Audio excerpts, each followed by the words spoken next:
வணக்கம் மக்களே. இந்த ஆட்சி யாருக்கெல்லாம் தெரியும்? இது நம்ம பார்த்தசாதி கோயிலோட ஆட்சி தாங்க.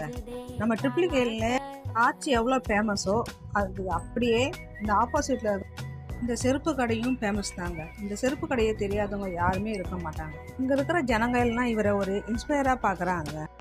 அது எதுக்குன்னு நான் சொல்கிறேங்க. ஃபர்ஸ்ட் ஆஃப் ஆல் இந்த கடை எம்ஜிஆர் ஆட்சி காலத்தில் கொடுத்த கடைங்க. கிட்டத்தட்ட ஒரு 48 வருஷமா இந்த கடையை நடத்தி வர்றாருங்க இவர். 1995 இவர் இந்த கடை பக்கத்திலேயே ஒரு அரச மரத்தை நட்டு வச்சாருங்க. அது பாருங்க இப்போ எவ்வளோ பெரிய மரமா வேருண்டி நிற்குதுன்னு. மரம் வச்சது மட்டும் இல்லாம அந்த மரத்துக்கு கீழவே ஒரு குழவி கல்யாணத்துல வச்சு அதை கடவுளுன்னு கும்பிட்டாருங்க. அதுக்கு பொட்டு வச்சு பூ வச்சு கடவுளா கும்பிட்டு வந்தாரு.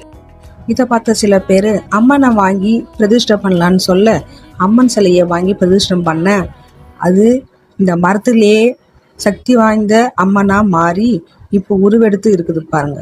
இதுதான் பெரிய பழைத்தம்மன். அந்த அரச மரம் நல்லா பெருசா வளர்ந்து வேறு ரொம்ப நல்லா படர்ந்து போயிடுச்சு.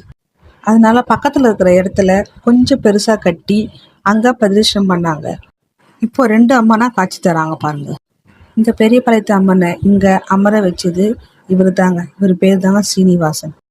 இவர் அவர் தொழிலையும் பார்த்துக்கின்னு கோயிலையும் பராமரிச்சுன்னு வர்றதுனால எல்லாருக்கும் முன் உதாரணமா இருக்கிறாருங்க. இதுதாங்க நான் முன்னாடி சொன்ன இன்ஸ்பிரேஷன். இவரை நீங்க பார்த்து இருந்தா எனக்கு கமெண்ட்ல சொல்லுங்க ஃப்ரெண்ட்ஸ். பாய்.